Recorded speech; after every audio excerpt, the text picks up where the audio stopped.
mole y de manteca, verdaderamente poblana, ¿verdad, Olya? Así es, tenemos ahora a nuestro invitado David y Comenzamos. Y estamos acá con David. David, nos da muchísimo gusto estar contigo. Estuvimos en algunas otras cosas, en algunas otras patoaventuras.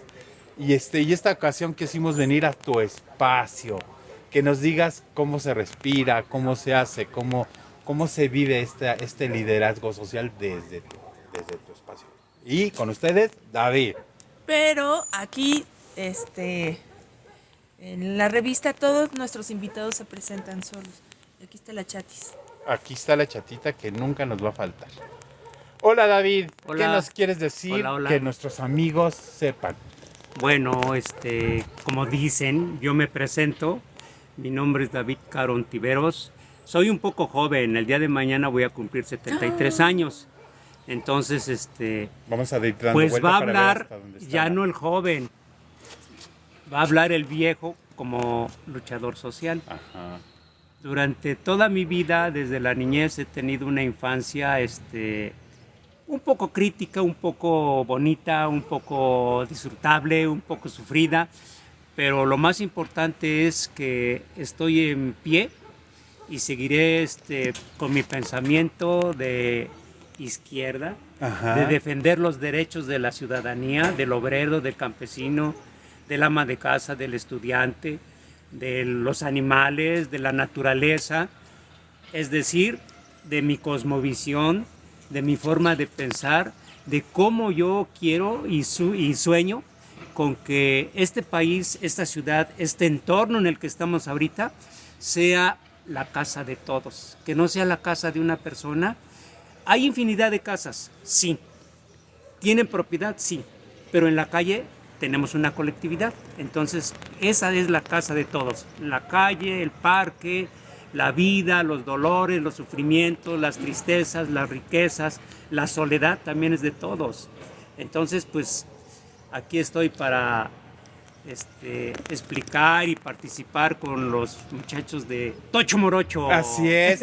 ¿Y dónde estamos parados? Estamos parados en el Parque Deportivo El Capulín. Y lo están arreglando. Miren, voy a dejar de enfocar un poquito a David y a Dolya. Y vamos a hacer, mientras platica Dolya, yo estoy acá, mira, así. Platica y yo voy enseñándoles. ¿Qué le quieres preguntar a David? David, a mí me encanta que estés con nosotros. Yo siempre le hablo de usted a David. Ahora vamos a hacer la excepción. Yo me cuesta trabajo decirle David, pero sí, ya me estoy acostumbrado a decirle David. Eso es que el tú no quiere decir que falta el respeto. No, tú quiere no, al decir contrario. que es más confianza.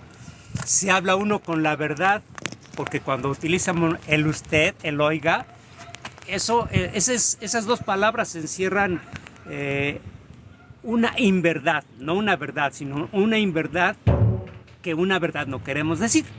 ¿Cuál es? Oigaste. Hoy, No, pero a mí ¿cómo me estás, te? A mí no me pasa eso con David. A mí de verdad, a mí me cuesta mucho trabajo hacer preguntas con alguien a quien yo admiro muchísimo. Es así como mi gurú en toda la cuestión social. En las reuniones que hacemos, cualquier cosa, no, de verdad, en serio, y no es porque esté aquí David, lo que ya se lo dijimos antes, pero lo tienen que saber ustedes. David tiene la cosa de que nos aterriza muchas veces, ¿no? O sea, a veces la gente divaga y David dice, no, es por aquí y se tiene que hacer así, ¿no? Como por ejemplo ahorita lo que te viste en la última reunión entre líderes, ambulantes. Ambulantes, ambulantaje, ambulatorio, Ajá. ¿sí? Que son palabras diferentes y que tienen una connotación que todo mundo confunde y señala. Ambulante quiere decir el que vende, el que compra y el que ocupa a trabajadores, pero no. El ambulantaje es una palabra muy específica y el ambulante también es una palabra específica, pero más física porque el otro es moral. Entonces esas son las grandes diferencias que incluso la gente o las personas o nosotros a veces por nuestra misma cultura no sabemos hacer una diferenciación y Y hay mucha confusión con eso, Hay ¿no? confusión, no quieren agarrar la madeja y estirarla y desmenuzarla, ¿no? Pero yo Que creo eso que es muy común, hay que ¿no? hacerlo, hay que hacerlo. Cuesta trabajo, pero hay que hacerlo. Claro, Hay que llamar a la gente. ya alguien lo tiene que hacer. Chatis, ¿escuchaste? Sí, chatita, por favor, entiéndelo. Mira, esta muñequita sufre mucho, David, porque fíjate que fuimos a la secretaría, siempre lo decimos en los, porque nos pusimos la firme promesa de quemar lo que esté mal hecho. Yo soy artesano y me considero un artesano urbano. Y entonces fuimos a la Secretaría de Educación Pública para poderme poner en línea y a sacar una credencial. Que ya la tenías. Que ya la tenía antes, en el 2010. Y resulta que me dicen que la chatita poblana es un híbrido, no es una artesanía, es un híbrido. ¿Por qué? Pues porque tiene estambre, porque su ropa es de reciclado, en fin, ¿no? ¿Y por qué? Pero si la chatita la vestimos de Frida, entonces sí es artesanía. Ajá. Si la chatita Fíjate. la vestimos de Tehuana, es artesanía. Fíjense Pero lo entonces ridículo. ya no es Frida, va a ser su Frida. Su Frida, porque está sufriendo porque la están humillando. Entonces, es por eso siempre la presentamos. Además va a ser nuestro ícono. Chatita es la patrocinadora de nuestros espacios. Tiene su espacio en Facebook. Tiene su espacio y se llama Chatita Poblana, ¿eh? Así Bueno, es que, regresando con David. regresando con David. Quiero empezar a ver cuándo fue, si recuerda esa sensación de que ya pasó de la parte personal a cambiar su entorno a ser un líder social, David. Hola. Es un poco difícil hacer una diferenciación o a decir palabras connotadas que impliquen un cambio en la actividad, en el comportamiento de uno. ¿Por qué? Cuando uno es joven o es niño, no entiende la diferencia entre el blanco y el negro. ¿Sí? Piensa uno que todo es blanco y todo es negro, pero no entiende uno por qué es la diferenciación entre uno y otro. Y de cómo el color que nos viene a cambiar es el arco iris. Nos empezamos a darnos cuenta que realmente son los colores básicos y que nos van a abrir el espacio, nos van a abrir la cultura, nos van a abrir la mente para ir pensando en otras cosas. Cuando uno descubre eso es porque está uno en la necesidad de que está uno en la primaria, en el paso a la secundaria. Y si en ese momento uno no logra entender un cambio de pensamiento hacia la sociedad, nos quedamos en una actitud que es muy difícil que logremos el cambio. Sí se logra, pero nos lleva más años. Como que nos estancamos, ¿no? Nos estancamos y hay años perdidos. Hay años perdidos en la maduración del pensamiento, no del mío, sino del ser humano. ¿Sí? Del ser humano. ¿Por qué? Porque podemos hablar en lo individual, pero aquí lo interesante es lo más colectivo. Es el totalidad de una sociedad que vive en un régimen capitalista y de explotación, porque de ahí nacen las diferencias entre el compromiso del hombre y el compromiso de la mujer. ¿Qué papel debe jugar la mujer? ¿Qué papel debe jugar el hombre? Al hombre siempre lo ponen como proveedor y a la mujer como la sufrida, como la ama de casa. La criadora. La creadora. La cuidadora. La cuidadora, la maestra, la enseñadora. ¿Por qué? Porque hay momentos en que el hombre ahí juega el papel de machista y llega y a la esposa tiene que tener la comida, los trastes limpios, la plancha, cuidar a los niños, bañarlos. Y los hombres llegan a sentarse. David, ¿qué crees? No solamente en este rollo de hombre y mujer hay machismo, No. También hay machismo en las relaciones homosexuales. El machismo existe entre las plantas, Ajá. existe entre los hombres. Son relaciones de poder. Relaciones de poder. Sí, existe entre los animales, existe en todas las esferas de la vida, existe ese concepto, en todas. Pero pues es justo un cambio, es justo. Tenemos que estar preparados para aceptar un cambio. Claro. Y miren, éramos 3 y nos vamos sumando, como es precisamente el amor a la colectividad. ¿Y quién está con nosotros? ¡Tarán! Te Mira, voy a aquí en este presentar. espacio nos vamos presentando todos. Sí. Es a mi compañero de David. Ok, mi nombre es Isaías Cabrera, pues no estoy ahorita como que muy relacionado en este temita, pero pues... Es todo, de Ajá. chile, de mole y de manteca. La Claro que sí está importante es- relacionado. Ajá. Bueno, porque como acabas están- de llegar, ajá, o sea, lo que no es, no sé Para muy quien bien no lo el tema. conoce, Ajá. ellos dos pertenecen a una organización que justamente lo que los unió es la colectividad y el rescate de este parque. Si están interviniendo este parque es gracias a que ellos se han juntado y han hecho acciones y además han gestionado ante las autoridades para que se logre esto. No, Dolya, y déjame decirte que esto lo que estamos viendo, bardear. Desde bardear. Este parque, la verdad, ha de haber sido el primer reto, ¿eh? Ese fue un reto muy grande. porque está que, gigante. sí. Son 26.664 metros de No, parque. bueno. Pero aparte, pues yo creo que tenemos más de 1.500, casi 2.000 metros que también nos quitaron. Nos quitaron, bueno, no nos quitaron, sino los feligreses tienen derecho a tener sus espacios y ahí les están... ¿Les ahí- tocó o les asignaron? No les asignaron, lo tomaron, pero además hay otras casas que también, utilizando el poder o utilizando a lo mejor la inteligencia, pero el despojo, están posesionados. Oye, como el Parque del Patrimonio y que, bueno, de varios que se llama del seminario. seminario. Esa colonia está hecha porque se supone que varios terrenos, así si quieres a ellos. Yo me pongo acá, pero esos Ándale. terrenos del patrimonio era una antigua pues rancho Sí. y se seccionaron y le dejaron muchos terrenos al seminario. Pero como ves que no se puede construir, los del seminario no deben de tener ¿cómo se llama?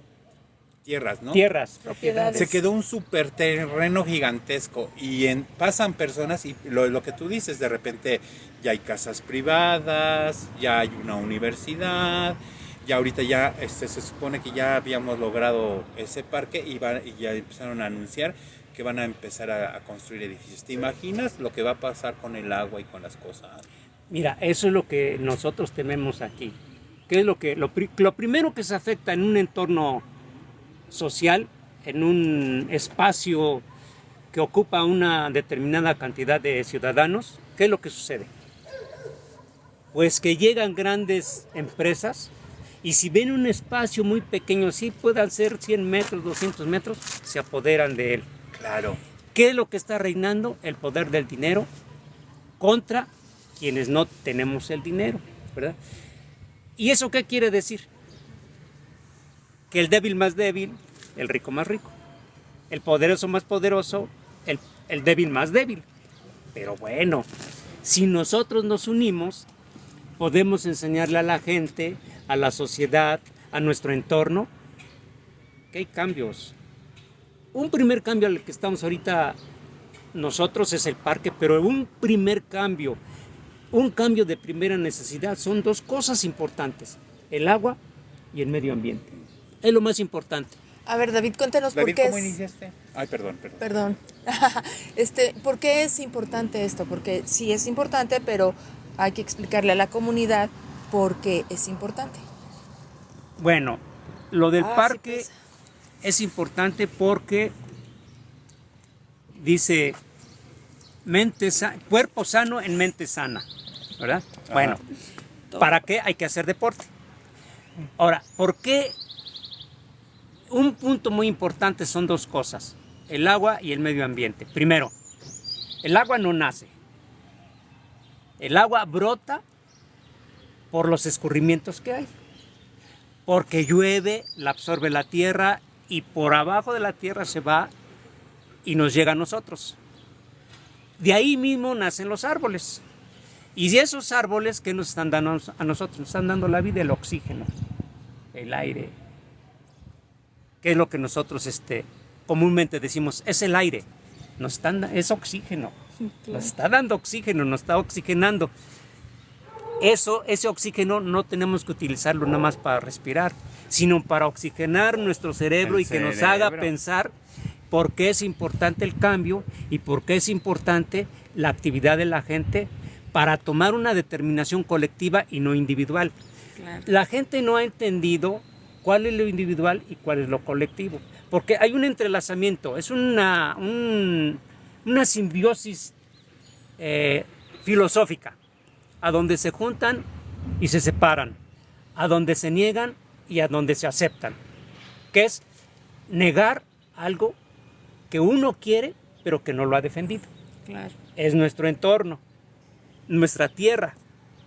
La gente no es que no conozca, sino no hay quien les explique, quien les informe cuáles son los derechos individuales, cuáles son los derechos colectivos y cuáles son los derechos mundanos, porque esa es otra cosa. Cuando hablamos de la tierra, normalmente en la escuela nos dicen el mundo, la tierra, ¿sí? El agua, algo muy ambiguo, el agua. O muy abstracto, ¿no? Muy abstracto y muy ambiguo. Pero eso es dicho a modo de la persona que lo explica. Por ejemplo, yo voy a la escuela mucho con mi nieto y dice la maestra, a mí me ha dicho la maestra, es que los niños son groseros, es que los niños no entienden, pero no es eso. Yo le digo a la maestra, maestra, ¿ustedes como maestros han entendido lo que fue la reforma educativa? Si ustedes han entendido lo que es la reforma educativa, tienen usted la posibilidad y la responsabilidad de decir las cosas tal y como son. Y no decir las cosas como usted las interpreta.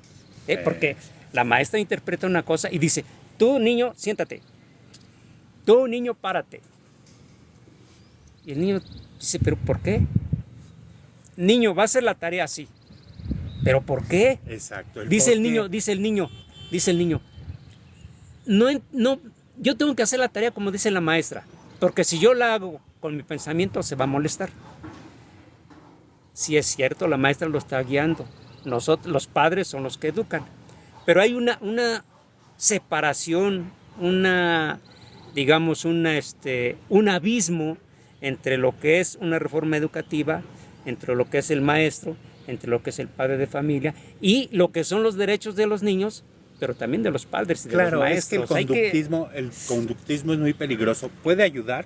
Fíjate, yo trabajo mucho con niños especiales y en ocasiones ahí sí podríamos hablar que el conductismo es importante porque ellos tienen que tener estructura.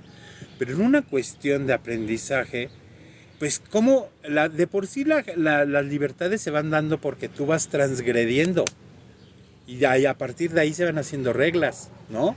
O sea, una cosa es que te digan, no, ¿por qué te mueves? O sea, porque muchas maestras, como dices, se vuelve el niño y le dicen y lo enfocan como si fuera grosero o maleducado, porque está conduciéndolo lo que le conviene a ella. Ella no se quiere mover, no quiere salirse de su zona de confort, y entonces párense, siéntense, esto, y no les da el por qué, ¿no? ¿Tú como niño cómo eras? No, yo en verdad era yo un poquito travieso. A fin de cuentas no acabé de estudiar, yo no estudié hasta la primaria, pero Quemaste la escuela. Sí, y pues padres comerciantes, pues hijos comerciantes, es como también que eso fue mi escuela para mí, suponer, ¿no? Pero pues sí, a veces sí somos un poquito, más que nada yo creo los maestros, pues, y la cuestión es el tema de que la paga, yo creo que es más que ver en la paga, porque los maestros pues sí, supuestamente tendrían que ser los mejores pagados, porque son los que nos van a sacar adelante a todos. Nos forman, esos. Yo creo que estos sí tendrían que ser los mejores pagados en sí pues lo que es, pero pues no, resulta que no. Ahora una escuela de gobierno, sinceramente los maestros, yo en otra vida quisiera ser maestro porque sinceramente descansan mucho. Fíjate que y tienen una ventaja que cuando descansan sus hijos, es una prioridad que tiene el maestro muy, muy bonita. Pero yo veo las escuelas, por ejemplo, las que son privadas, los maestros ganan muy poco. Gana más un maestro de gobierno que una... Eso sí, sí. Una escuela y que yo no sé también los pagos, porque eso paga uno tanto en una escuela Es privada. que mira, el negociazo está aquí en Puebla de Los Ángeles. Lo que yo le dije la otra vez en la entrevista de Verdador ya sobre las escuelas, me sorprendía la cantidad de escuelas privadas. Y he trabajado mucho en escuelas privadas. Pobres papás, ¿eh? Aparte de la colegiatura, les piden que el rollo, que el mantel, que esto, cosa. Había salones repletos de materia prima. Y luego les piden inscripción. Y la inscripción es 8,000 pesos. O sea, no, o sea, una cosa. Sí, las escuelas tremenda. privadas sí es eso.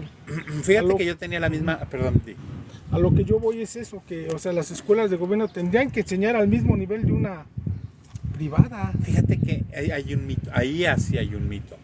En las escuelas privadas aparentemente, no digo que no, pero aparentemente son más eficientes que las escuelas públicas. Pero no es tanto, ¿eh? Yo ahí quiero que don David diga, don David, es Yo David. quiero en eso, en una escuela, ahí sí ya lo que va a definir es el niño. Porque un niño, aunque vaya a una escuela privada o vaya a una de gobierno, si el niño es listo, aunque vaya en una de primaria va a salir listo. A lo que yo creo que las escuelas sí deben de tener el mismo nivel de la escuela, pero pues no es así. Bueno, Qué supuestamente el programa que tiene la escuela de gobierno lo tiene la escuela privada, supuestamente. Pero la esencia es la reforma educativa, que hay algo que no vio. Las reformas laborales implican que los maestros deben de tener un sindicato y deben de tener un contrato colectivo. Pueden decir que lo hay, pueden decir, pero es un contrato colectivo que no es aplicado, no es aplicable, porque tampoco la reforma laboral que se implementó tampoco es la más adecuada, porque en vez de apoyar al trabajador, le está dando mayores facultades al patrón y al sindicalista, al representante del sindicato. A hoy podemos decir la educación es mala. Sí es cierto lo que dice Isaías, la educación no es mala. Y en la privada o en la pública, el niño que quiere aprender, aprende. El Sí, que no quiere eso sí, aprender, eso no sí. aprende. Pero hay otra cosa muy importante aquí, que ahorita los niños son atrapados en los juegos de eso, ¿cómo se llama? Videojuegos. En los Nintendo, videojuegos, ajá, en el videojuegos. Nintendo. Ya no leen para razonar, sino aplican lo que ya les dijeron. O sea, la educación no es de pensamiento ahora, sino es de ordenar. O de cumplir, Esto es así. ¿no? Cumples con esto. ¿Sí? Ya no es una forma muy Y fíjate que hay un diferente de- espejismo ahí, qué bueno que tocaste el tema porque hay un mito ahí. La cuestión es que mecanizan.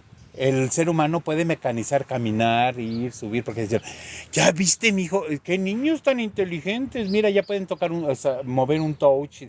¿Qué pasaba con los pones los aparatos de antes a un niño actual y no saben? Los análogos. Ajá, entonces no quiere decir que esa situación sea inteligencia, saben mecánica. Sí, Y, sí. y la mente te ayuda a los perros. Los perros muchas veces se pasan por el puente peatonal cuando las personas Sí, siguen corriéndole. O el perro va en la banqueta y la persona... Ajá. Que hasta el perro nos ve así como de arriba abajo. Dice, ¿qué te pasa? Sí, ¿cuál es la diferencia de jugar con un teléfono de videojuegos con lo que se jugaba anteriormente? Pues es la mecánica, ¿no? ¿Cuál es la diferencia? La diferencia está la creatividad y el seguidismo, el seguir un patrón de video que te está diciendo cómo vas a actuar. Ahora, ¿qué niño sabe hacer un carro? Un carrito de madera, de cartón. Bueno, ni siquiera dibujar, David. No saben, David, no saben. Son raros los niños a los que les llaman la cultura, la pintura. Es que Todos les duelen los dedos a los niños, Sí. les da tortícolis, ¿sí? Les arden los ojos, les lloran los ojos. Y yo oigo que dicen, ¿por qué me arden los ojos? Y está con el videojuego aquí. Ajá. O está en la computadora, o está jugando. A mí me ha pasado y en mi casa pasa, ¿no? Es que apaga la computadora, es que deja el juego, es que ya no, cuando estás comiendo, quítate el videojuego. Así es. ¿Sí? ¿Por qué? Porque los niños hacen eso. El ejemplo arrastra, ¿no? La diferencia entre educar a un niño para revisar la tarea y revisar una tablet para ver si hizo bien la tarea. El papá o la mamá dice, ay, ¿sabes qué? Yo vengo cansada, vengo cansado y haz las cosas como tú puedes. Sí, está bien, pero el niño no se va al pensamiento, sino se va No, Es que el videojuego a transcribir. Es que también toda esta tecnología ha hecho que te mecanices exactamente en un solo camino. Ajá. Que los videojuegos, tú para que llegues a los otros niveles tienes que hacerlo exactamente de una misma manera. Cuando antes era la cuestión análoga, que los niños salían al parque, que convivían, que hacían vida social y que construían... a prueba y error, ¿no? Es que las soluciones son variadas, ¿no? Y lo que no se me ocurre a mí se le ocurre a Isaías o se le ocurre a David, ¿no? Era esto de resolver problemas y utilizar la cabeza de otra manera. Yo eso es lo que digo. Hay por ahí alguien que dice que está sobrevalorado la socialización en las escuelas y yo digo, ¿qué? ¿No? ¿Sobrevalorado? Sobrevalorado la socialización que se hace en las escuelas. Digo, él tiene rasgos de Asperger y seguramente no le interesa, pero socialmente la convivencia que se hace desde la niñez, o sea, es muy diferente los niños que sí jugamos en el parque. Ya te entendí, él está como a favor de la casa, de la educación en la casa. O de no socializar, Ajá. ¿no? Pero lo que se construye desde la niñez, o sea, los niños que juegan en sus espacios, que conviven, que resuelven ellos solos sus problemas, eso mismo se va a traducir cuando seamos adultos y lo vemos en los problemas vecinales. ¿Sí o no, don David? Hay una cosa muy importante. A un niño, cuando tiene de 3 a 10 años, el día de su cumpleaños, si le hacen un pastel y está la familia completa, se le queda grabado. Ajá. ¿Sí?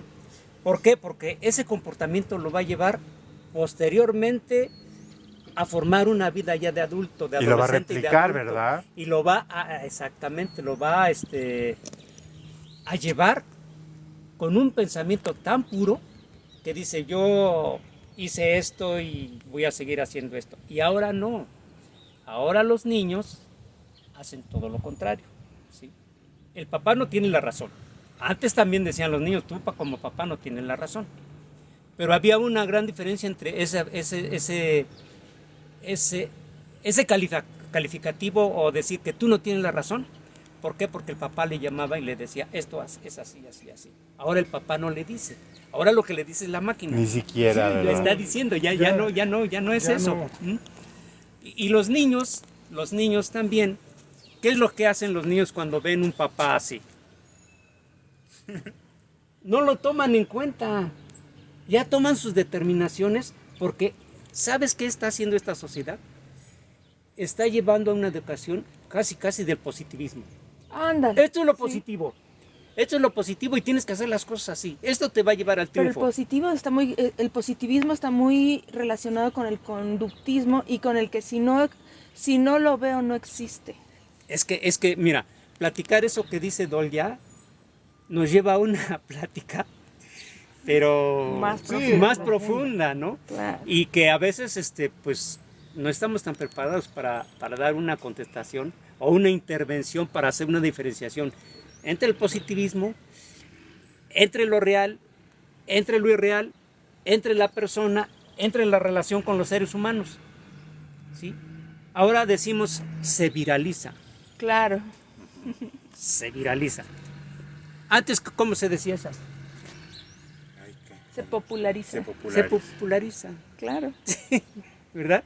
Pero ahora lo popular y el populismo lo hacen ver como que pues No, se ve como incluso feo, las ¿no? palabras cómo van evolucionando, porque, por ejemplo, Pero también hay una distorsión en el significado original. Claro, sí. No, es que mira, precisamente creo que hay una involución.